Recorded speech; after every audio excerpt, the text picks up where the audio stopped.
खबरों की दुनिया में आपका स्वागत है। आज मैं बताना जा रहा हूँ एक बहुत ही खतरनाक लड़ाई।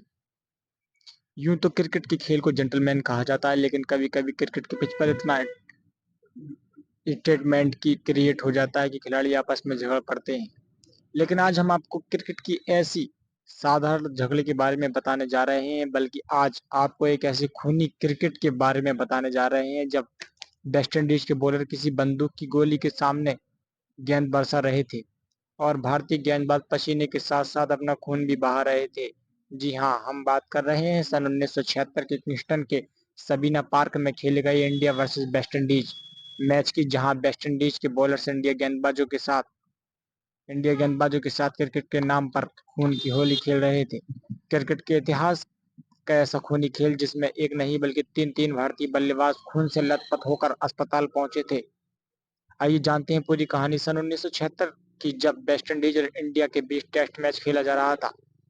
पोस्ट ऑफ स्पेन टेस्ट में वेस्ट इंडीज ने इंडिया के खिलाफ 403 रन का लक्ष्य दिया, जिससे माना जा रहा था कि 403 रन का लक्ष्य बिल्कुल भी चेस नहीं किया जा सकता, लेकिन फिर भी भारतीय बल्लेबाजों ने अपनी बल्लेबाजी के दम पर 430 रन चेस करके दी जीत दर्ज की और वेस्ट इंडीज को उस मैच में हार का सामना करना पड़ा। इस हार के झल्लाए वेस्ट इंडीज के कप्तान क्लाइव लायड ने सभी बॉलर्स को कहा कि अगर तुम भविष्य में कितना रन का टारगेट चाहिए तुम बैट्समैन को आउट कर सको, इंडिया को 430 रन का लक्ष्य दिया, उसके बाद तुम इन प्लेयर्सों को ऑल आउट नहीं कर सके। अब इंडिया वेस्ट इंडीज के साथ एक एक के संग दोस्ती बराबरी कर ली और एक एक के संग बराबरी कर ली और चौथी टेस्ट मैच एक निर्णायक मैच था, जो कि इस टीम की मैच जीतती थी वही सीरीज का विनर कहलाती। किंगस्टन की सवाना पार्क में टेस्ट मैच खेला गया, इतनी खराब जिसमें पिच इतनी खराब थी कि मानो किसी सीमेंट की चमचमाती रोड पर ये मैच खेला जा रहा हो। उसमें ऐसे बड़े बॉक्स थे जिसमें कॉइन्स आसानी से चले जाते। वेस्ट इंडीज के कैप्टन क्लाइड बाइड किसी भी कीमत पर इस चौथे टेस्ट मैच को जीतना चाहते थे, क्योंकि ऐसा सुनने में आ रहा था कि उनसे वेस्ट इंडीज की कैप्टनशिप ही छीनी जा सकती थी। लाइट्स ने टॉस जीता और बैटिंग का निर्णय किया और मैच जीतने के लिए कप्तान लाइट्स ने माइकल होल्डिंग, बेन डेल्टिन और बेल बनहोल्डर जैसे तेज धुआंधार गेंदबाजों की बॉलिंग के लिए उतारा। आदित्य भूषण के द्वारा लिखी गई हुई गायकवाड़ की बायोग्राफी इस बात का उल्लेख किया जाता है कि सेवन पार्क के पेज काफी ज्यादा कठोर थे। स्पेशल जूते स्पाइस के जूते के बाद भी ऐसा लगता था कि मानो सीमेंट पर चल रहे हों। सुनील गावस्कर और आयुष गायकवाड़ ओपन के लिए मैदान पर उतरे और बिना आउट हुए लंच से पहले 60 रनों का स्कोर खड़ा कर दिया। लंच के बाद खेल ने अपना रुख बदला और जब माइकल होल्डिंग ने काउंटिंग द विकेट गेंदबाजी करनी शुरू की तो सुनील गावस्कर की ऑटोग्राफी में लिखा हुआ है कि क्वाइंट बाइट ने कैप्टनसी की खोने के डर से इंडियन बैट्समैन पर अपने तेज बॉलर से हमला कराने का बोला। कैप्टन क्लाइड ने अपने अच्छे प्रदर्शन से खुश नहीं थे। उन्होंने अपनी फास्ट बॉलर्स को बाउंसर एंड शॉर्ट बॉल डालने का ऑर्डर दिया। बेंडिक जेनियल ने नियमित बीमार गेंदें फेंक रहे थे, लेकिन जेनियल अपने हाव भाव में कुछ इस तरीके से बना रहे थे जैसे जानबूझकर ऐसी गेंदबाजी नहीं फेंक रहे थे, बल्कि बॉल उनके हाथ से फिसल रही हो। इतनी तेज गेंदबाजी, बाउंसर बॉल और शॉट के बावजूद हम क्रिकेट के मैदान पर टिके रहे और बिना किसी विकेट गंवाए हमने 98 रन का स्कोर कर लिया। इस बात से लाइट ज्यादा हताश थे। अब माइकल क्लाइड ने फास्ट बॉलिंग और बाउंसर बॉल फेंकनी चालू की। वेस्ट इंडीज के कप्तान क्लाइड लाइट इस बात को जानने के लिए फास्ट बॉलर बॉलिंग और बाउंसर बॉल फेंकते रहे हैं, लेकिन उसके बाद उन्होंने अपने बॉलर्स को ऐसा करने से रोका। मानो क्लाइड खुद अपने बॉलर्स को कह रहे थे कि इंडियन बैट्समैन को आउट करो या उनको चोटिल करके मैदान के बाहर करो। सुनील गावस्कर ने इस बात की शिकायत अंपायर कॉमचंद व गेल गोसेन से की। बताया जा रहा है कि वेस्ट इंडीज के फास्टिंग बॉलर कर रहे थे, लेकिन उसके बाद एम्पायर ने कोई खास एक्शन नहीं दिया। निराश होकर सुनील गावस्कर ने अपना बैट फेंक दिया, लेकिन आयुष्मान गायकवाड़ ने उन्हें समझाने की कोशिश की। वेस्ट इंडीज के बॉलर्स को इस तरह फास्ट बॉलिंग कर रहे थे कि सामने वाले बैट्समैन का सर ही उड़ा दें। सन 1975-76 के उस दौर में बैटिंग हेलमेट से नहीं की जाती थी, यानी तेज गेंदबाजों से बचने के लिए कोई पर्याप्त साधन भी नहीं था।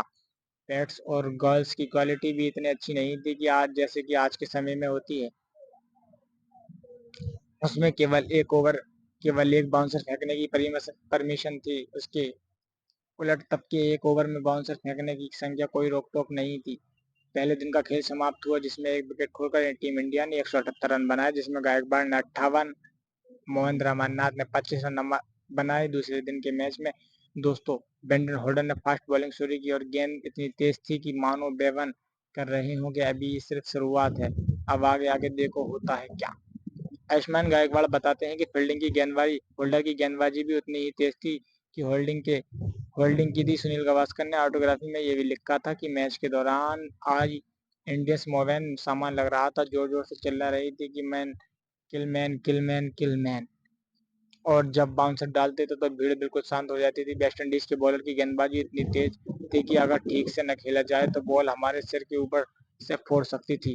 बेन होल्डर की तेज गेंदबाजी का सामना करते हुए महेंद्र अमरनाथ के एक एंकल जॉइंट पर चोट लगी और 39 रन बनाकर आउट हो गए। अब मैदान पर खेलने के लिए उतरे ढोडप्पा विश्वनाथ ने भी यही महसूस किया कि बॉल उनके जीवन की सबसे फास्ट बॉल है जो मैं अभी खेल रहा हूँ। होल्डिंग की शॉर्ट बॉल का सामना करते हुए विश्वनाथ की उंगली चोटिल हुई और सिर्फ 8 रन बनाकर कैच आउट हो गए। लेकिन आयुष्मान गायकवाड़ एक वीर योद्धा की तरह मैदान में डटे रहे। गायकवाड़ की बायोग्राफी में लिखते हैं कि गेंद की मार पसलियों में चोट लग चुकी थी, इतना दर्द हो रहा था कि गायकवाड़ अपने पैर पर नहीं हिल पा रहे थे। उसके बावजूद वे पूरी दृढ़ता और अशुमना गायकवाड़ ने तेज गेंदबाजी का सामना किया। माइकल होल्डिंग की एक गेंद ने गायकवाड़ के सीने के बीचों बीच लगी जिससे उनका बहुत दर्द हुआ। अगली फास्ट बॉल जाकर उनके ग्लैक्स पे लगी। मार इतनी ज्यादा थी कि ग्लैक्स के अंदर खून निकलकर उनके पेट पर आ गया। जब गायकवाड़ ने अपने बैट नीचे रखकर गिलास उतार कर देखा तो उन्हें पता चला कि उनकी एक उंगली का नाखून निकल चुका है और वहां खून निकल रहा है। फिर भी हिम्मत करके गायकवाड़ होल्डिंग की अगली गेंद खेलने के लिए तैयार थे, लेकिन अगली गेंद उससे भी ज्यादा खतरनाक थी और गायकवाड़ को समझ पाते उससे पहले ही वे जमीन पर लेट गए क्योंकि आयुष्मान की बाएं कान पर फास्ट बॉल से चोट लग चुकी थी। गायकवाड़ बताते हैं कि बॉल बहुत ज्यादा फास्ट थी, उनका सर पूरी तरह से चकरा रहा था, कान से खून इतना बह गया था कि मानो उनकी शर्ट पूरी लाल हो गई हो। 81 रन बनाकर गायकवाड़ आउट हुए। आनंद फनंद गायकवाड़ को अस्पताल में ले जाया गया जहां पूरे 48 घंटे डॉक्टर की निगरानी में रहना पड़ा। वहीं Indian team manager Polly Umrigar Gundappa Viswanath के हाथ पर फ्रैक्चर चढ़वाने के लिए अस्पताल पहुंचे थे, लेकिन वेस्टइंडीज के फास्ट बॉलर का एक खूनी क्रिकेट मैच अब कहां बंद होने वाला था। बेन होल्डर के एक गेंदबाजी ब्रजेश पटेल के अपार लिप के आगे लगी और उन्हें भी चोटिल हो गए।